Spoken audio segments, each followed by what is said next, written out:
संस्कृताय नमः। मित्रों नमस्कार, साथियों नमस्कार। साथियों, आज हम लोग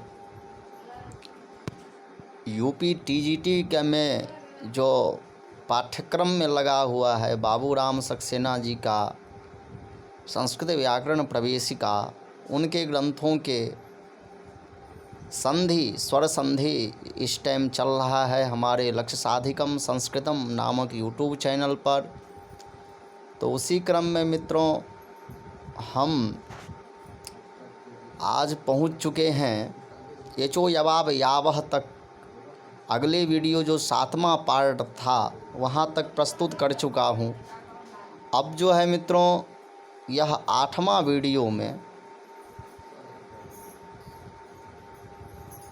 हम लोग जो है प्रवेश कर चुके हैं। तो मित्रों 8वां वीडियो में हम लोग आज जो है स्वर संधि के ही जो बचे हुए हैं, जो शेष है, वहाँ से प्रारंभ होगा। और मित्रों यह वीडियो आप जो है पूरे लास्ट तक देखें, अंतिम तक देखें, तब आपको समझ में आएगा। यदि आप वास्तविक में बाबूराम सक्सेना जी के द्वारा जो लिखा हुआ जो पुस्तक है, लिखी गई जो पुस्तक है, उस पुस्तक को समझना चाहते हैं, जानना चाहते हैं, तो आप लास्ट तक जो वीडियो है पंक्तिशः आपके सामने बोला जा रहा है, आपको समझ में आएगा। आप लास्ट तक वीडियो को देखें तभी समझ में आएगा। ये ऊपर ऊपर देखेंगे उससे जो है समझ में आने वाला नहीं है। इसीलिए इस वीडियो को आप अंतिम पर्यंत निश्चित रूप से देखें तो ही समझ में आएगा, नहीं तो ऊपर ऊपर ही रह जाएंगे। चलते हैं मित्रों, हम जो एचो यवाब यावह सूत्र था वहाँ तक हम पढ़ चुके हैं। अब यह क नियम जो है वह बता रहे हैं। नियम को अच्छे तरीके से समझिए, पहले नियम को समझना चाहिए। यदि आप यहाँ जो नियम समझाया जा रहा है, खुद से वीडियो को पॉज करके रोक करके 2 बार खुद से जो है इसको पढ़िए क्या कहा जा रहा है। पढ़ने के बाद जो यहाँ से कहा जा रहा है, समझाया जा रहा है, उसको समझिए अच्छे से। फिर जो है अपने अंदर धारण करने की शक्ति बनाइए और वीडियो को लास्ट तक अंतिम पर्यंत निश्चित रूप से देखिए। पदांत य या व के ठीक पूर्व यदि अ या आ रहे और पश्चात कोई स्वर आवे तो य व का लोप करना या न करना अपनी इच्छा पर निर्भर रहता है।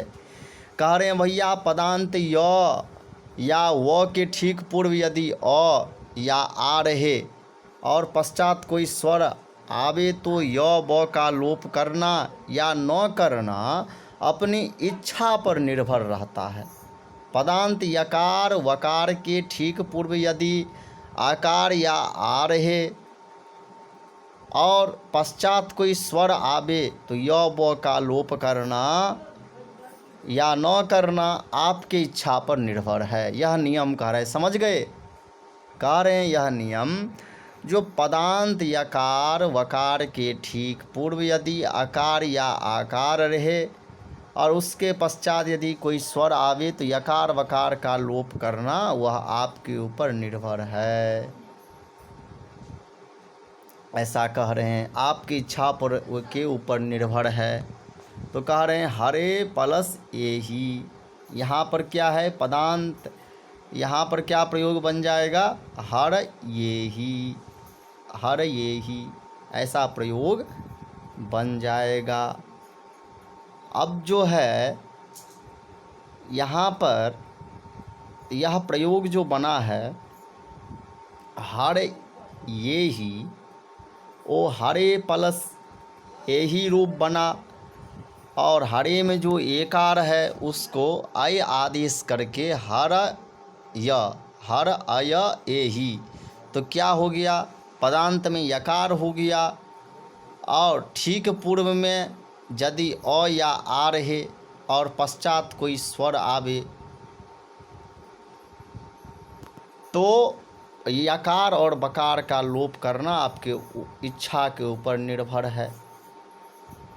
तो ठीक पूर्व में यकार और वकार के पूर्व में क्या है, तो ये जो आदेश हुआ है तो आकार तो है ही, और इसके पश्चात यदि कोई स्वर वर्ण रहे तो स्वर वर्ण क्या है, ए ही का ए जो है यहाँ पर स्वर वर्ण है मित्रों। तो इससे क्या हो जाएगा, ऐ के आकार का लोप हो जाएगा। जिस पक्ष में लोप हो जाएगा वहाँ पर हर ए ही रूप बन जाएगा। जहाँ पे रूप नहीं हो, लोप नहीं होगा, एचो यवाव यावह से ऐ आदेश हो जाएगा, वहाँ पर हर ये ही रूप रहेगा। अब विष्णो इह, अब दूसरा रूप बनता है विष्णो इह। अब विष्णो इह में ओकार है, ओकार को अब आदेश हो जाता है। अब यह नियम कहता है जो पदांत में बकार हो या यकार हो, उससे पहले यदि आकार या आकार रहे तो पदांत बकार का लोप होता है, तो लोप हो जाएगा। तो क्या बन जाएगा, विष्ण इह, यह रूप बन जाएगा। जिस पक्ष में लोप नहीं करेंगे उस पक्ष में विष्णवीह यह रूप बन जाएगा। तस्यै इमानी, अब यहाँ पर क्या है, ऐ है। ऐ को क्या आदेश होता है, चो यवाव यावह से आय आदेश हो जाता है। आय आदेश हुआ। अब क्या है, तो यहाँ पर ऐसा है स्वरूप, तस्य प्लस आय प्लस इमानी, ऐसा रूप है यहाँ पर इमानी। तो यहाँ पर क्या है, यह पदांत के अवयव यकार है, उसको लोप हो जाएगा और यह मिल जाएगा, तो तस्य इमानी यह रूप बन जाएगा। जिस पक्ष में यका आई का लोप कर देंगे तो तस्या इमानी, यकार का लोप हो जाएगा तो तस्या इमानी बन जाएगा। जिस पक्ष में लोप नहीं होगा उस पक्ष में तस्या इमानी ऐसा रूप बन जाएगा। श्रियै उत्सुकः, श्रियै उत्सुकः, श्रियै धन उत्सुकः बनता है। श्रियै में ऐकार है, उसको आई आदेश हो जाएगा, यकार का लोप हो करके श्रिया उत्सुकः बन जाएगा। जिस पक्ष में लोप नहीं होगा उस पक्ष में श्रिया युत्सुकः ऐसा प्रयोग बन जाएगा। गुरो उत्कः, गुरो उत्कः, गुरो उत्कः में औकार को अब आदेश हो करके गुरो गुरा बुतकः, यह अर्थात यहाँ पर जो है औ को क्या आदेश हो जाएगा, आब आदेश हो जाएगा। औकार है इसीलिए औकार को आब आदेश हो करके गुरा बुतकः। जिस पक्ष में वकार का लोप हो जाएगा उस पक्ष में गुरा उतकः ऐसा प्रयोग बन जाएगा। रात्रो आगतः, जैसे गुराओ उतकः प्रयोग बना है गुरा बुतकः, उसी प्रकार रात्रो आगतः रात्रावागतः बन जाएगा। और जब बकार का लोप हो जाएगा तो रात्रा आगतः ऐसा प्रयोग बन जाएगा।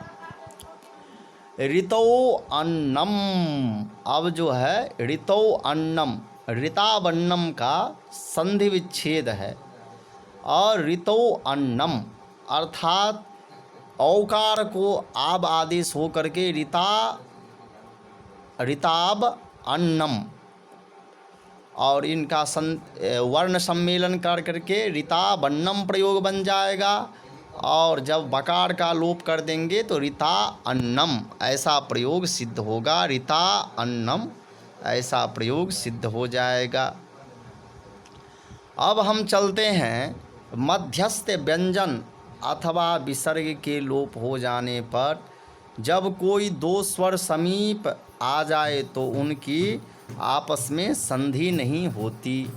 कहते हैं भैया मध्यस्थ व्यंजन अथवा विसर्ग के लोप हो जाने पर जब कोई दो स्वर समीप में आ जाए तो उनकी आपस में संधि नहीं होती है, अर्थात जहाँ पर विसर्ग का लोप हो जाए तो वहाँ पर संधि नहीं होता है दो स्वरों के बीच में, ऐसा कह रहे हैं।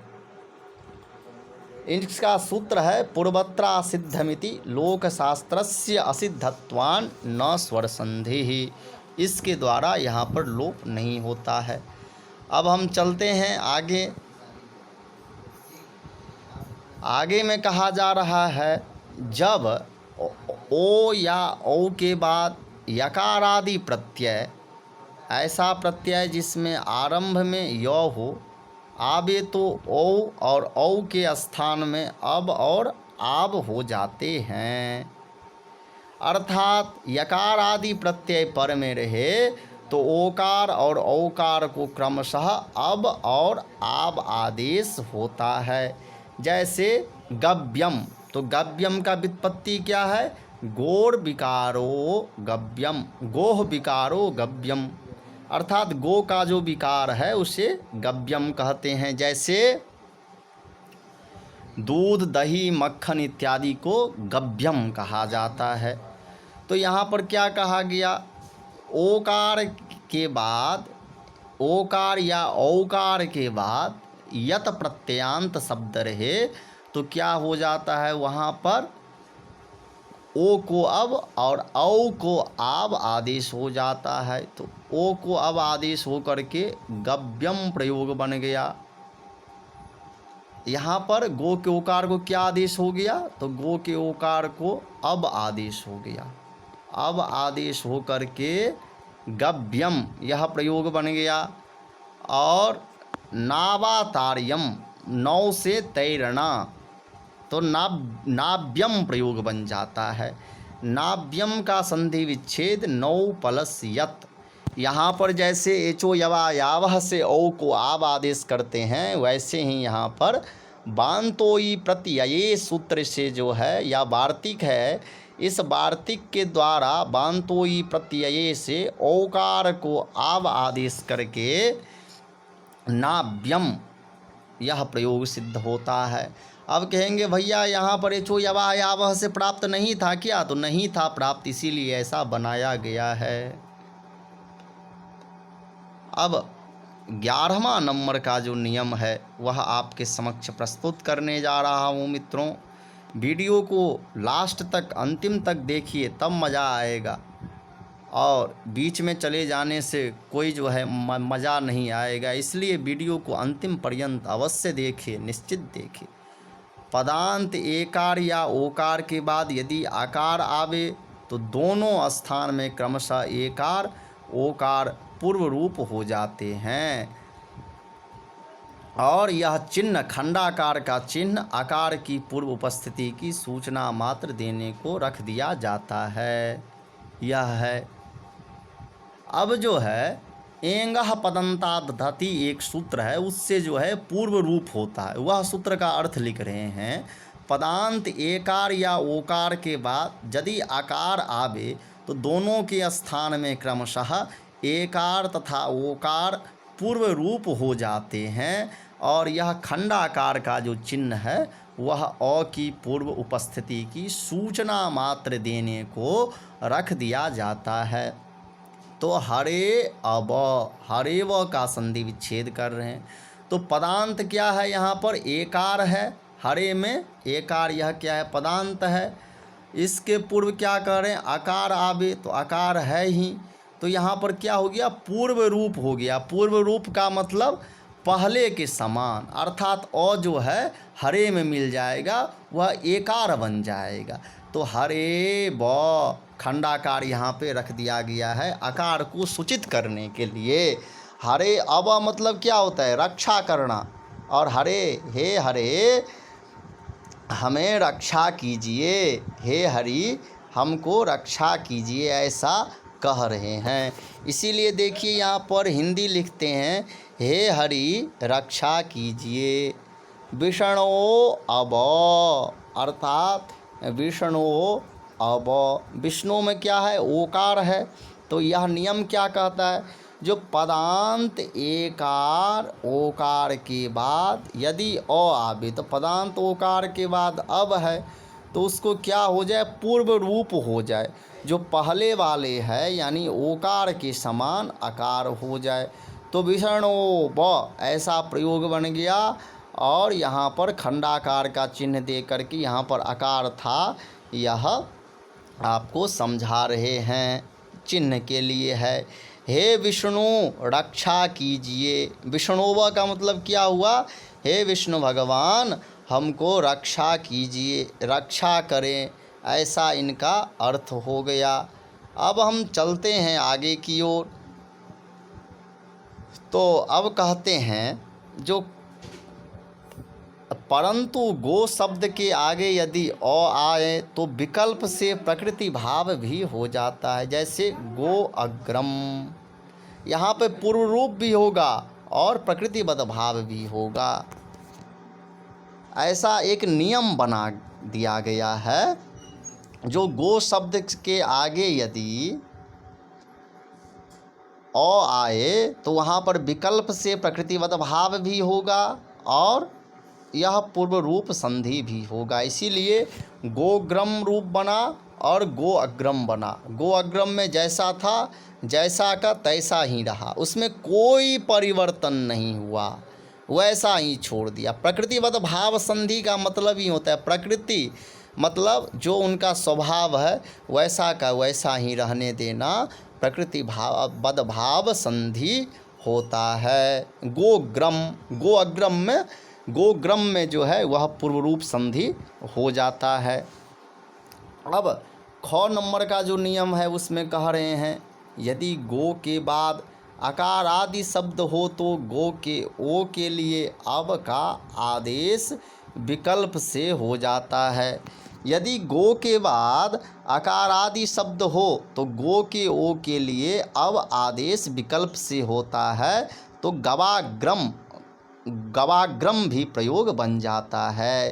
कह रहे हैं भैया गो के बाद यदि आकार आदि शब्द हो तो क्या हो जाए, तो उसको अब आदेश होता है विकल्प से। जिस पक्ष में विकल्प से होगा अब आदेश वहाँ पे गवाग्रम बन जाएगा, जिस पक्ष में नहीं होगा उस पक्ष में गो अग्रम अर्थात गोग्रम पूर्व रूप होगा, और जिस पक्ष में पूर्व रूप नहीं होगा उस पक्ष में गो अग्रम यह रूप बन जाएगा। अर्थात गो अग्रम, गवाग्रम और गो अग्रम यह तीन रूप जो हैं इनके बन जाएगा, ऐसा कह रहे हैं। अब हम आगे बढ़ते हुए चलते हैं।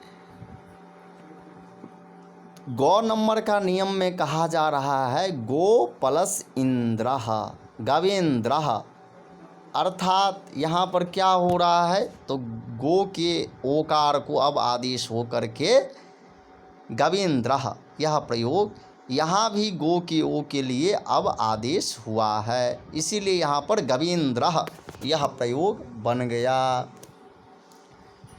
यदि प्लुत स्वर के उपरांत अथवा प्रगृह्य संज्ञक वर्णों के उपरांत स्वर आवे तो संधि नहीं होती है। कह रहे हैं भैया यदि प्लुत स्वर के उपरांत अथवा प्रगृह्य संज्ञक वर्णों के उपरांत स्वर आवे, प्लुत स्वर के उपरांत और प्रगृह्य संज्ञक वर्णों के उपरांत स्वर आवे तो संधि नहीं होता है, क्योंकि प्रगृह्य संज्ञा वाले वर्ण इस प्रकार है। अब नीचे गनाएंगे। अब हम लोग कुछ सूत्र हैं वे देखते हैं सूत्र क्या कहता है। बांतोई प्रत्यये यह सूत्र जो है यकार आदि प्रत्यय रहे तो गो के ओ को गो को अब और औ को आब आदेश होता है, ऐसा कहते हैं। एंगह पदंता दति से पूर्व रूप संधि होता है। सर्वत्र विभाषा गोह से जो है विकल्प से इनका प्रकृतिवत भाव होता है, और अवंगस्फोटायनस्य से गो शब्द को जो है अवंग आदेश होता है। इंद्रिय च से जो है गो शब्द के साथ में यदि इंद्र रहे तो गो को अब आदेश हो जाता है। इंद्रिय च सूत्र यह कहता है। प्लुत पगृह्या अचिनित्यम से जो है प्रकृतिबद्ध भाव जो है जो पगृह्य संज्ञक होता है उनको प्रकृतिबद्ध भाव संज्ञा नित्य से होता है, यह कह रहे हैं। अब हम आगे बढ़ते हैं, चलते हैं। जबकि संज्ञा अथवा सर्वनाम अथवा क्रिया के द्विवचन अंत में ई उ या ए रहता है तो उस ई उ और ए को पगृह्य कहते हैं। जैसा हरि ए तो विष्णु इमो, गंगे अमु, पचेते इमो, यह क्या है, पगृह्य संज्ञक है।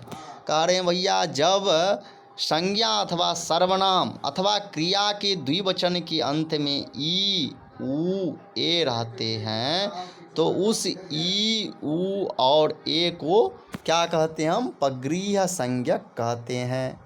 जैसे हरि में ईकार जो है वह द्विवचनांत है, इसीलिए हरि, और ईकारांत है इसलिए विष्णु द्विवचन है, और ऊकारांत है इसलिए, और गंगे में ए जो है वह द्विवचनांत है और एकारांत है। अमू में ऊकार जो है वह द्विवचनांत है। पचेती में जो इकारांत है वह द्विवचनांत है।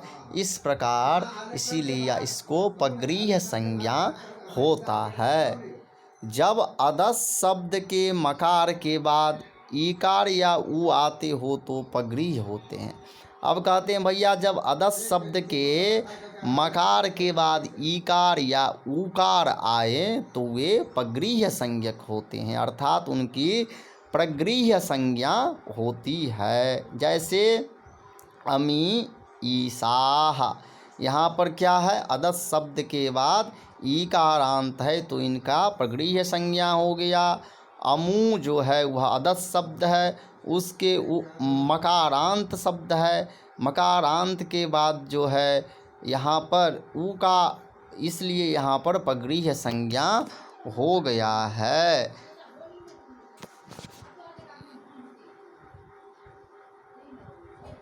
आंग के अतिरिक्त अन्य एक स्वरात्मक अव्ययों की भी प्रगृह्य संज्ञा होती है।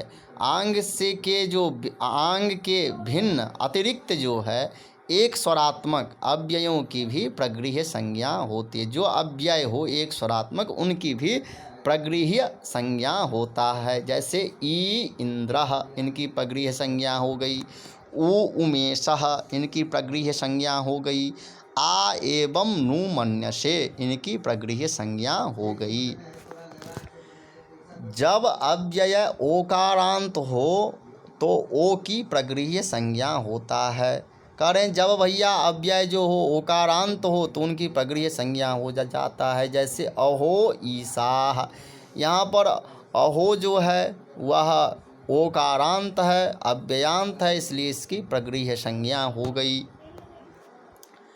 अब कहते हैं भैया संज्ञा शब्दों के संबोधन के अंत में ओकार के बाद इति शब्द आवे तो संबुद्धि निमित्तक ओकार की विकल्प से प्रगृह्य संज्ञा होती है। कहते हैं भैया यदि संज्ञा शब्दों के संबोधन के अंत के ओकार के बाद इति शब्द आवे तो संबुद्धि निमित्तक ओकार की विकल्प से प्रगृह्य संज्ञा हो जाती है। तो विष्णु यह क्या है, संबोधन निमित्तक ओकार है, उसके बाद जो है इति शब्द है तो इनकी क्या हो गया, प्रगृह्य संज्ञा हो गया। प्रगृह्य संज्ञा होने के बाद पुलुत प्रगृह्या अचि नित्यम से ये प्रकृतिबद्ध भाव जैसा था वैसा ही रह गया। यह जो है विकल्प से, देखिए कह रहा है विकल्प से हो तो विकल्प के साथ होने के कारण, विकल्प से होने के कारण विष्णविति एक पक्ष में जो है एचो यवाव यावह से अब आदेश हो करके विष्णविति यह प्रयोग बन गया, और एक पक्ष में जो है विष्ण इति यह प्रयोग बन गया, जिस पक्ष में ईकार का जो है लोप हो, जो अब के बकार है उसका लोप हो गया, उस पक्ष में विष्ण इति प्रयोग बन गया। अब यहाँ पर कह रहे हैं जो पुलुतों के साथ भी संधि नहीं होती है, और कहते हैं भैया पुलुत के साथ भी संधि नहीं होता है। जैसे एहि कृष्णा अत्र गौश्चरति, यहाँ पर क्या है, प्लुत है, तो प्लुत होने के कारण यहाँ पर कृष्ण अत्र में संधि प्राप्त था, दीर्घ संधि, लेकिन उनको बाध दिया गया क्योंकि कृष्ण का आकार अकार जो है वह प्लुत है, तो कृष्ण के आकार को प्लुत होने के कारण यहाँ पर संधि नहीं हुई, ये कहना चाह रहे हैं। इस प्रकार से जो अच संधि है, जो स्वर संधि है, वह यहाँ पर समाप्त होता है मित्रों। इस प्रकार से स्वर संधि समाप्त हुई। कल से हल संधि चालू करेंगे, हम लोग हल संधि पढ़ेंगे। अब यहाँ पर कुछ सूत्र है। इदु दे द्विवचनम प्रगृह्यम, यह प्रगृह्य संज्ञा विधायक सूत्र है। निपात एका जनांग, एक अर्थात जो अव्ययांत एक ठो शब्द हो उनकी जो है निपात संज्ञा होता है। संबुद्धो साकल सेथा बनारसी, संबुद्धि निमित्तक जो ओकार अंत शब्द होता है उसका जो है प्रगृह्य संज्ञा होता है। इसके बाद जो है अदसो मात, जो मतलब अदस शब्द के मकारांत शब्द हो उनकी प्रगृह्य संज्ञा होता है ओत। ओदंतो निपात ओदंतो निपातः प्रगृह्य संज्ञा स्यात्। ओदंत जो अव्ययांत शब्द होती है उनका निपात संज्ञा होता है। यह अस्तोष्टुनाश्चुह सूत्र जो है कल से पढ़ेंगे हल संधि में। हल संधि कल से चालू होगा, तो आप लोग हमारे साथ बने रहिए। कल से हल संधि हम लोग पढ़ेंगे, हल संधि का पाठ कल से चालू होगा, तो हमारे साथ बने रहिए। नमो नमः, धन्यवाद। मित्रों, वीडियो को पूरे देखिए। यह 8वां पाठ है। 8वां पाठ यहाँ पे समाप्त होता है। कल से 9वां पाठ से हल संधि का पाठ चालू होगा, तो आप लोग हमारे साथ बने रहिए। धन्यवाद। नमो नमः।